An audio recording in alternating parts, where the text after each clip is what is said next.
Hello, Raptormonster24 here with another video. Today, I'd just like to put out my opinions on the 1985 Transformers Marvel UK Annual. This book is like more than 20 years older than me,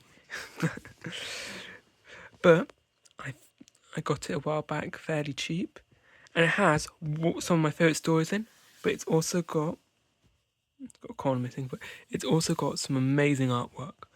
Like, it's astonishing, this artwork of the Dinobots. I think that's Slag or Slug, Swoop, Snarl, I'd like to say.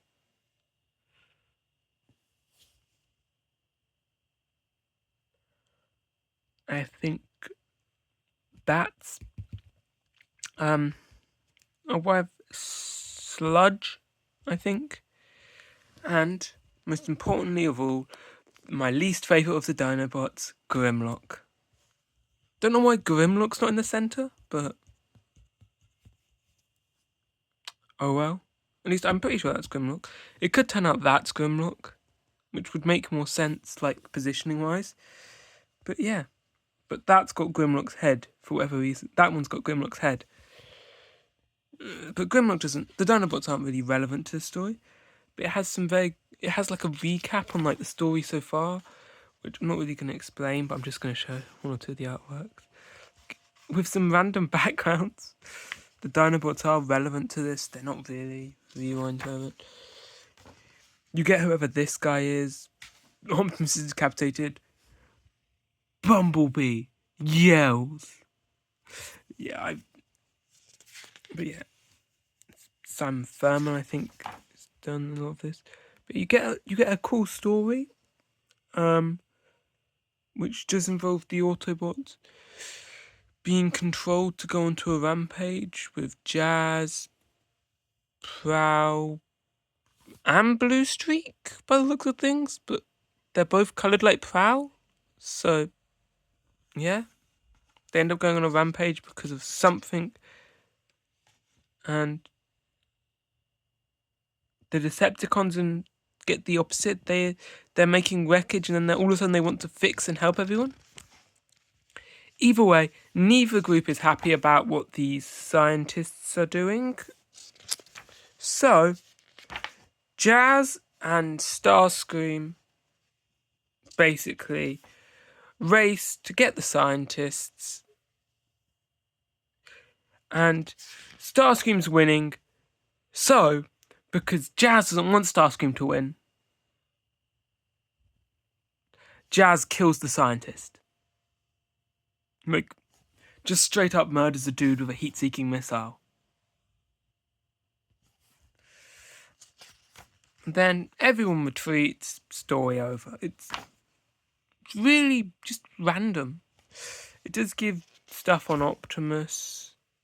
And it has a lovely storyline here about a kid. I'm not going to spoil it. Inferno, don't let this deceive you, it does not have a major role in it, but it's just one of my favourite Transformers artworks I've seen. Like, that is peak Transformers artwork. But yeah, it's a really good book. And I would recommend, given the chance, you do read this. It's got Megatron art questions. It does involve the origins of Gladiator Megatron. And yeah, Sunstreaker's also a gladiator in this. Not as good as Megatron. Or Megatron's absolute power play in this. It does give an origins behind Ravage as well. But yeah. Then you get some dinosaur dream thingies, which confuse me. Yeah, Sludge. That one was Sludge. I'm getting right. Yeah, Sludge, Swoop, Grimlock, blah, blah. You get a bunch of their dreams, this massive box thing. Blah, blah, blah. Yeah, it's all intriguing. But then, it ends my favourite storyline. There's this Jazz Hoist kind of spotlight storyline, where the dynamic between Jazz and Hoist is so good.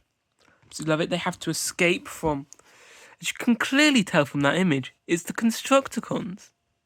You know, the green, red, blue, purple, and orange Constructicons. But yeah, no. they take turns being the ones in more danger. Like, it begins with Hoist in more danger and Jazz having to rescue him. But then once Hoist is rescued, Hoist returns the favour to Jazz. Even if you ever get to read the story, Jazz does not take the best memories out of this event. Jazz's memories and brain just does not seem to do well in this. Because you've got this book, and you've got Target 2006 where they mess with his brain. Just Marvel UK loved messing with Jazz's brain. But yeah, as you can see, Hoist does not have the best beginnings, but Hoist then has to rescue Jazz. But what I think is even cooler is right at the end, just so I can turn it, it gives you the jobs for most of these characters. But yeah, the Decepticons, it doesn't seem to give you all of them. I think it was cut off, or it broke, or something. The Autobots, it does get all of them. But what is most important out of all of this, Slag's job title. Like, you have Aerial Commandos here with him, Chief Mechanic, Architect, Jungle Warrior, Desert Warrior, blah, blah, blah. Slag gets the job title of Flamethrower. Yes. The well-remembered Flamethrower. So if you're ever in trouble, need to thaw yourself out of some ice, hire the Flamethrower. The ultimate Flamethrower. But yeah, no, this is just a quick, brief overview on this. Because I just think it's a fun book. I absolutely love the Jazz and Hoist book story in the end of this. It is one of, if not my favourite Transformers stories. I'd say even better than the Skybound stuff. But yeah, I hope you guys enjoyed this quick video. I've been Raptor Monster24, and this has been another Transformers video. Adios!